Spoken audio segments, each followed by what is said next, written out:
Bonsoir mes colombes, j'espère que vous allez bien. Moi je vais super bien. Maman Chantal ici, chantre gospel, écrivaine et servante de l'Éternel. Je viens ici encore avec la délivrance. Qu'est-ce que la délivrance? C'est toujours un mot qu'on rencontre beaucoup plus dans le milieu pentecôtiste. Délivrer quelqu'un. Et quand nous parcourons la Bible, si nous lisons la Bible, nous allons voir que pendant que le séjour du Seigneur Jésus sur la terre, il a beaucoup délivré les gens qui étaient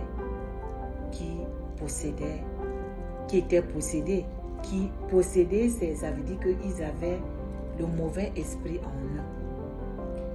Pendant que nous lisons, c'est-à-dire les évangiles le séjour, le ministère du Seigneur Jésus sur la terre, nous voyons qu'il a beaucoup exercé le ministère de délivrance.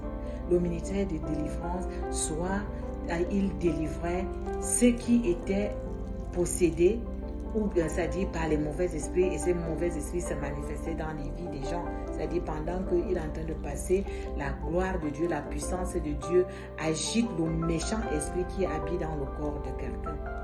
Ou bien le Seigneur Jésus faisait la délivrance, c'est-à-dire parce que quand nous sommes malades, soit tu es aveugle, c'est un esprit, c'est un esprit qui habite en toi, qui t'a donné l'aveuglement, tu ne vois pas. C'est-à-dire même le paludisme c'est un esprit. Tout ce que nous avons, c'est-à-dire nous vivons dans le monde des esprits. Les maux de tête, le paludisme, le diabète, l'hypertonie, tout ce qui est comme maladie est esprit. Est-ce que vous ne voyez pas que dans une famille, on va parler, c'est-à-dire de la grand-mère qui avait le diabète, et jusqu'au petit, c'est-à-dire ailleurs, petit-fils, ils sont en train de prendre ça. Comment? C'est-à-dire la grand-mère est morte depuis.